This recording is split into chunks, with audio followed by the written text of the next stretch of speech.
উনি পাগল হয়ে গেছে। উনি কি বললো না বলে তাতে যায় আসে নাকি?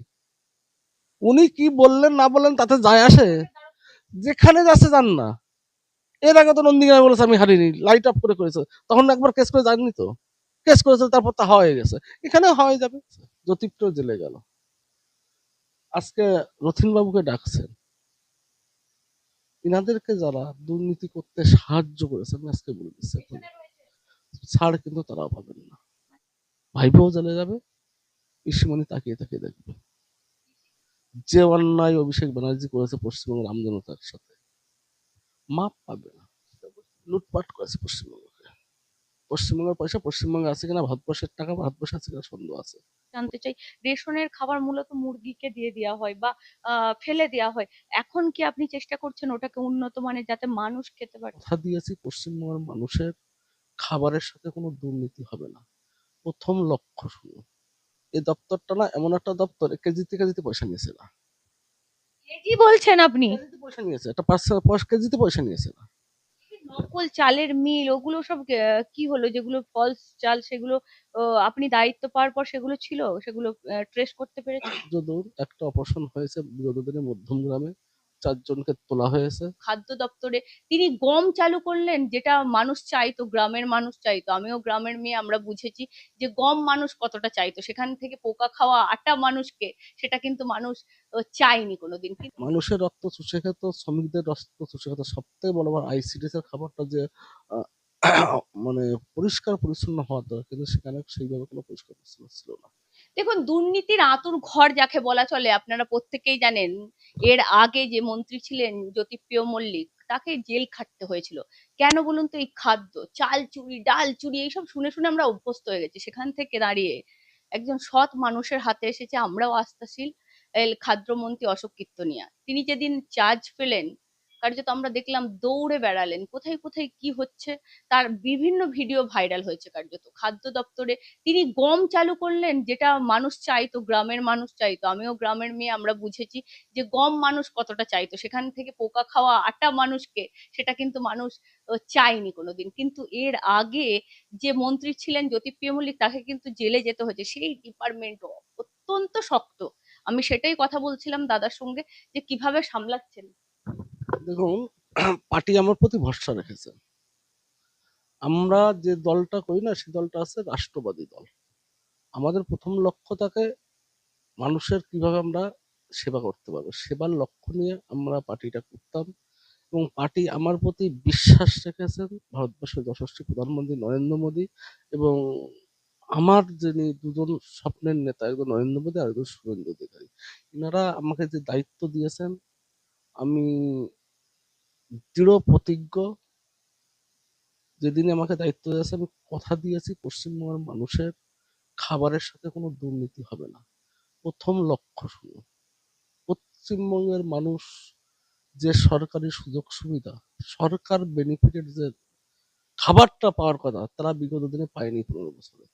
আর আমাদের বিজেপির গভর্নমেন্ট সেই মানুষ পাবে, এটুকু আমি আপনাদের কমিটমেন্ট করতে পারি। নকল চালের মিল ওগুলো সব কি হলো, যেগুলো ফলস চাল সেগুলো আপনি দায়িত্ব পাওয়ার পর সেগুলো ছিল, সেগুলো ট্রেস করতে পেরেছেন? দেখুন, যে মিল যে খাবারটা যে চালটা, ওটা নকল বললে ভুল হবে। ওটা গভর্নমেন্ট একটা পলিসি ছিল ওই টাইমটা গভর্নমেন্ট, কিন্তু বিগত ফেব্রুয়ারি মাসে যেহেতু তারা হয়তো অনুভব করতে পেরেছিল যে গভর্নমেন্ট চেঞ্জ হবে, তার জন্য ওই পুরানো বন্ধ হয়ে গেছে। তথাপিও কিছু কিছু মাল এদিক ওদিক ছিল, যে মালগুলো মিক্সড করে মিলাটা চালিয়েছে। এবার আমাদের লক্ষ্য সেইগুলো ধরা। সেইগুলো ধরতে গেলে যে যে মিল ফাসবে যাবে, যে ডিস্ট্রিবিউটার যেখানে যেখানে আছে এক এক করে যাবে। ধৈর্য ধরুন, একটা অপারেশন হয়েছে বিগত দিনে মধ্যমগ্রামে, 4 জনকে তোলা হয়েছে। ঠিক আছে। পাট তারা কি পাট করছিল বেসিক্যালি? দেখুন, মধ্যমগ্রামে যে ডিস্ট্রিবিউটার গোডাউন ছিল, তিরুপতি কি একটা নাম, তিরুপতি নামটা কোম্পানির। ওই গোডাউনটা এতটা প্রভাবশালী না ওই ব্যক্তি, যিনি ওই এরিয়ায় কি নেই, অবৈধভাবে গ্যাস স্টক করে রেখেছে। এলপিজি সিলিন্ডার, কমার্শিয়াল এবং ডোমেস্টিক দুটো সিলিন্ডার অবৈধভাবে স্টক করে রেখে আছে। ওখানে বাচ্চাদের আইসিডিএস যে খাবারটা দেয়, মানে পরিবেশ খাবার যে তৈরি হয় যেটা অ্যাকচুয়ালি এত নোংরা, সেখানে বাচ্চাদের খাবার তৈরি হওয়ার কথা না। ওখানে এফসিআই তে গমটা যেহেতু স্টক হয় ওখানে, মে মাসের 12 তারিখে একটা গোডাউন ভেরিফিকেশন হয় আমরা সরকার আসার পরে। 12 তারিখে গোডাউন ভেরিফিকেশন হওয়ার পরে ওখানে অ্যাপ্রক্স 95 মেট্রিক টন মাল শর্ট পাওয়া যায়। যদিও সেটা বিগত দিনে যিনি অফিসার ছিলেন তারা স্টেপ নেননি এবং আমার নলেজও আনেননি, খাদ্য দপ্তরের নলেজ আনেননি। সেটা ওইভাবে চেপে রেখে, যেহেতু জুন মাসে মাল যখন অ্যালটমেন্ট হয়, যে মালটা অ্যালটমেন্ট হয়েছে সেই মালটা ওখানে খাতায় কলমে অ্যালটমেন্ট দেখিয়ে দিয়েছে, ডেলিভারি হয়ে গিয়েছে, কম্পিউটারে তুলে দিয়েছে। কিন্তু ডিপার্টমেন্ট থেকে যেহেতু ওই মালটা শর্ট হয়েছিল, বলা হয়েছিল জুন মাসের 12 তারিখে গোডাউন পুনরায় ভেরিফিকেশন হবে। যেহেতু মালটা শর্ট হলো, কেন হলো? যখনই ওনাদের কাছে নোটিশ গিয়েছে 11 তারিখ রাতের বেলা জুন মাসে, ওই যে এক্সেস যে মালটা, জুন মাসে অ্যালটমেন্টের মালে যে মালটা এক্সেস ছিল, অ্যাপ্রক্স আমার কাছে খবর ছিল 96 মেট্রিক টন। কতটুকু পাওয়া গেছে লাস্ট খবরটা আমি পাইনি। আমার কাছে যেখান থেকে খবরটা আসে যে নগাড়িতে মালটা বেরিয়ে যাচ্ছে 11 তারিখ রাতের বেলা, এসপি কে মেসেজ পাঠানো হয় যে আপনি গাড়িগুলো আটকান। সেভাবে গাড়িগুলো আটকানো হয় এবং বলে দেয় আমি কালকে যাচ্ছি 12 তারিখে। 12 তারিখে গিয়েছি, সে গাড়িগুলো হাতে নাতে ধরেছি আমি। এফআইআর হয়েছে, ভিজিলেন্স হয়েছে। ডিএম ম্যাডামকে আমি বলে দিয়েছি যে যে দপ্তর ছিল ওখানে, বিশেষ করে শ্রমিকদের যেভাবে কাজ করানো হতো দোতলা ছাদের উপরে, আপনি যদি 10 মিনিট ওখানে যে বসেন না, আপনি থাকতে পারবেন না। কিন্তু শ্রমিকদের রক্ত যেভাবে জল করে এদেরকে বড়লোক করেছে, এরা সেই শ্রমিকদের ন্যূনতম মজুরিটাও দেয়নি। শ্রম দপ্তরকে আমি বলেছি ডাকতে, স্বাস্থ্য দপ্তরকে ডাকতে বলেছি, খাদ্য দপ্তরকে ডাকতে বলেছি, যতগুলো জায়গার দপ্তরে ওখানে মাল পাওয়া গেছে প্রত্যেককে ডেকে ভেরিফিকেশন করতে বলা হয়েছে। এরা তো মানুষের রক্ত চুষে খায়। মানুষের রক্ত চুষে খেত, শ্রমিকদের রক্ত চুষে খেত। সবথেকে বড় বার আইসিডিএস এর খাবারটা যে আহ, মানে পরিষ্কার পরিচ্ছন্ন হওয়ার দরকার, কিন্তু সেখানে সেইভাবে কোনো পরিষ্কার পরিচ্ছন্ন ছিল না। এবার ডিএমও কে অর্ডার দেওয়া হয়েছে, ভিজিলেন্স করা হয়েছে, 4 জনকে তুলেছেন, ডিপার্টমেন্ট পুলিশ তুলেছেন। যথাযথ ব্যবস্থা তার নেওয়া হবে, কোনো ছাড় নেই, শুনে নেই, যত প্রভাবশালী হোক না কেন। এই ভদ্রলোক যিনি ছিলেন, কি আগরওয়াল নাম ওনার, ইনি জ্যোতিপ্রিয় খাস লোক, আচ্ছা। একদম জ্যোতিপ্রিয় খাস লোক, বিগত দিনের রথিন ঘোষের খাস লোক মধ্যমগ্রামে। ঠিক আছে, মাপ পাবে না একটু, আমি যেই হোক না কেন পশ্চিমবঙ্গের জনতার খাবার নিয়ে যে দুর্নীতি হয়েছে বিগত দিনে, মাপ কেউ পাবে না আমাদের জমানায়। আপনাকে একটা জিনিস জিজ্ঞাসা করবো, পশ্চিমবঙ্গের অসংখ্য মানুষ জানতে চাই, রেশনের খাবার মূলত মুরগিকে দিয়ে দেওয়া হয় বা ফেলে দেওয়া হয়। এখন কি আপনি চেষ্টা করছেন ওটাকে উন্নত মানের, যাতে মানুষ খেতে পারে? দেখুন, যে আটাটা দেয়া হতো, আটাটা তো অ্যাকচুয়ালি যারা মিল মালিক তারা করতো কি, তারা ফ্লাওয়ার মিল ছিল, তাদের পার্সোনাল ব্যবসার যে মালটা, সে মালটা সেখান থেকে ময়দা তৈরি করতো, সুজি তৈরি করতো। বাকি যে ওয়েস্টেজ যেটা থাকতো, গমের যে খোসাগুলো থাকতো, সেই খোসাটা করতো কি, এখান থেকে এফসি এর মালটা তারা নিত আটা তৈরি করার জন্য, সেই গমের সঙ্গে মিশিয়ে তারা সেটা ডিস্ট্রিবিউট করতো। ন্যাচারালি যে খাবারটা পশ্চিমবঙ্গের আমজনতার পাওয়ার কথা ছিল, সেই খাবারটা তারা পেত না। এই জন্য তারা খাবারটা খেতে পারতো না, ছাগলকে খাওয়াতো, গরুতে খাওয়াতো। এখন তো গমটা দেওয়া হচ্ছে না পরিষ্কার পরিষ্কার। দেখুন, একটা এত বড় একটা দপ্তর, এতদিন একটা দুর্নীতি পরিষ্কার করতে টাইমটা লাগবে। কারণটা আপনাকে বুঝিয়ে বলি, যে চালটা গোডাউনে ঢুকে আছে এখনো, গভর্নমেন্ট তো একটা টাইমই সারা বছরের চালটা তুলে নেয়, ধানটা তুলে নেয় প্রক্রিয়ার মাধ্যমে। সে ধানটা যেভাবে তৈরি করেছে বিগত সরকার আমার, সেই ধানটা চলে গেছে। সেই চালটা যে কোয়ালিটি হওয়া উচিত ছিল, সেই কোয়ালিটির চালটা হয়নি। কিন্তু বাস্তব কথা শুনুন, যে কোয়ালিটির চালটা হওয়া উচিত ছিল সেই কোয়ালিটির চালটা হয়নি। সেই চালটা তোমার গোডাউনে আছে। এবার সে চাল তো আমি আর ফেলে দিতে পারবো না। যে মালটা সরকারি টাকায় গোডাউনজাত হয়ে গিয়েছে, সে মালটা তো আমি ফেলে দিতে পারবো না। সেগুলো পাবলিকের দিতে হবে, নতুবা গভর্নমেন্টের অনেক বড় টাকা আর সম্ভাবও না। একটা সিস্টেম ব্রেক করে নতুন করে আগামীতে যখন ধান প্রক্রিয়াকরণ শুরু হবে, তখন যে চালটা হবে, আপনারা ভরসা রাখুন, যে কোয়ালিটি হওয়া উচিত সেই কোয়ালিটি আমি করে ছাড়বো। আগের দুজন, একজন তো ইডি দপ্তরে, সিবিআই দপ্তরে রোজ যাচ্ছে, রথিন, আপনি যার কথা বললেন, তার জ্যোতিপ্রিয় মল্লিক, এই যে দুজনেরই তো জেল খাটার ইতিহাস। মানে এই খাদ্য দপ্তর তো, মানে যেই থেকে এরা হাতে পেয়েছে, মানে সেই থেকেই শুরু করে দিয়েছে। দেখুন, আপনাদের বলি আমি, এই দপ্তরটা না এমন একটা দপ্তর, কেজিতে কেজিতে পয়সা নিয়েছে না। এ কি বলছেন আপনি? কেজিতে পয়সা নিয়েছে, একটা পার্সেন্ট কেজিতে পয়সা নিয়েছে না, কেজিতে পয়সা নিয়েছে। আমি কি বলছি, হাত পাতলি পয়সা পাওয়া যেত, সেটা বন্ধ হবে। আপনার ভরসা রাখুন আমার প্রতি। শুভেন্দু অধিকারী আমাকে দায়িত্ব দিয়েছেন আমার স্বপ্ন নেতা তিনি। আমি কমিটমেন্ট করে যাচ্ছি আপনাদের, খাদ্য দপ্তরে কোনো দুর্নীতি আমি করতে দেবো না। কারণ পলিটিক্স আমার চাওয়া পাওয়ার কিছু নেই, উপরওয়ালা যতটা দিয়েছে ডাল ভাত খেতে পারি বউ বাচ্চা নিয়ে, ঠিক আছে? একটাই লক্ষ্য, পলিটিক্স যতদিন করবো আমার গায়ে যেন কেউ কাদা লাগাতে পারে না, এবং আমি চলে যাওয়ার পরে আমার ছেলে মেয়েকে যেন কেউ গালাগালি না দিতে মানে পারে। এই যে ডিম থেরাপি হচ্ছে, আপনি সেইগুলো দেখে রিয়েলাইজ করছেন যে এই ডিম থেরাপি না, এটা আমার প্রথম থেকে দেখুন, ডিম থেরাপি তো আজকে শুরু হয়েছে, আমি তো বিগত দিনে 5 বছর এমএলএ। আপনি আমার এরিয়া খবর নেবেন, কোনো বিজনেসম্যানের কাছে আমার কোনোদিন ফোন গিয়েছে কিনা আপনি ভেরিফিকেশন করে আসুন বনগাঁতে। তখনও লক্ষ্য ছিল, এখনো লক্ষ্য, যতদিন পলিটিক্স করব গায়ে কাদা লাগেনি, গায়ে কাদা লাগতে দেবো না। মানে গরিবকে শোষণ করে খাবো না, সোজা কথা। গরিব বড় লোক বলে কথা না, শুনুন, আমি দুর্নীতি করব না, আমার একটাই এজেন্ডা। কারণ দেখুন, মানুষের পয়সার দরকার আছে, আমি তো ব্যবসা বাণিজ্য করে খাই না, আমার তো ডাল রুটি, সোনার রুটি তো খাবো না। সকালবেলা 2টো রুটি খাই, দুপুরবেলা একবারই ভাত, রাত্রিবেলা 2টো রুটি খাই। পয়সা লাগে, পয়সা সাথে নিয়ে যাবো? আপনারা বলুন, এই যে নেতারা, আমলারা, এরা কি পয়সা সাথে নিয়ে যেতে পারবে?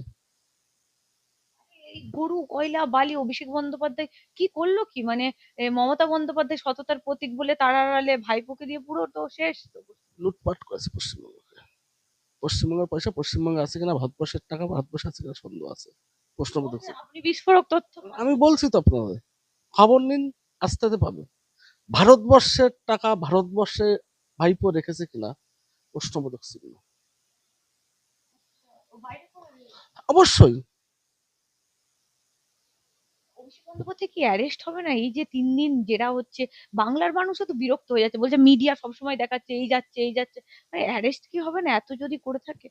ভরসা রাখুন আমাদের মুখ্যমন্ত্রী শুভেন্দু অধিকারী, যে অন্যায় অভিষেক ব্যানার্জি করেছে পশ্চিমবঙ্গের আমজনতার সাথে, মাপ পাবে না, আইনের মাধ্যমেই বিচার হবে ওর। দেখুন, আমাদের কারোর সাথে না ব্যক্তিগত লড়াই নেই, কোনো তৃণমূলের মন্ত্রী মমতা ব্যানার্জি, অভিষেক ব্যানার্জি, কারোর সাথে তো আমাদের ব্যক্তিগত লড়াই নেই। আমাদের লড়াইটা পশ্চিমবঙ্গের ন্যায্য অধিকার ফিরিয়ে দেওয়ার লড়াই। যেভাবে পশ্চিমবঙ্গের মানুষকে প্রতিটা ক্ষেত্রে কাটমানি খেয়েছে ভাইপো বাবু, ভাইপো বাবু তো জেলে যেতেই হবে সময়ের উপর। হ্যাঁ ভাই, ডিপার্টমেন্টেও কি ওরকমই ছিল নাকি? এখান থেকেও পয়সা যেত। দেখুন, মিনিস্টাররা দুর্নীতি করেছে, হাজার হাজার কোটি টাকার দুর্নীতি হয়েছে এখান থেকে, সে টাকাটা কোথায় গিয়েছে? জ্যোতিপ্র জেলে গেল, আজকে রথিন বাবুকে ডাকছেন, ইনাদেরকে যারা দুর্নীতি করতে সাহায্য করেছে, আমি আজকে বলে দিচ্ছি আপনাদের, যারা ইনাদেরকে দুর্নীতি করতে সাহায্য করিয়েছে খাতায় কলমে, ছাড় কিন্তু তারাও পাবেন না। মানে আপনি বলছেন আবার খাদ্য দপ্তরে আবার মাথা, বলছেন আপনি শিক্ষা দপ্তরের মাথা আছে, কয়লার মাথা আছে, আবার খাদ্যেরও মাথা আছে। আপনারা ভরসা রাখুন, দেখেন না আগে আগে কি হয়, দেখতে রাখুন। আমি তো প্রথম দিন থেকে বলছি, এটা দুর্নীতিটা প্রাতিষ্ঠানিক দুর্নীতি আছে। শিক্ষা দপ্তরের দুর্নীতিটা রাস্তায় নেমেছিল, খাদ্য দুর্নীতিটা কিন্তু রাস্তায় নামেনি। দেখুন, যারা খাবারটা পায়, নিম্নবিত্ত নিম্ন মধ্যবিত্ত, তারা তো লড়াই আন্দোলন সংগঠিত করতে পারেনি।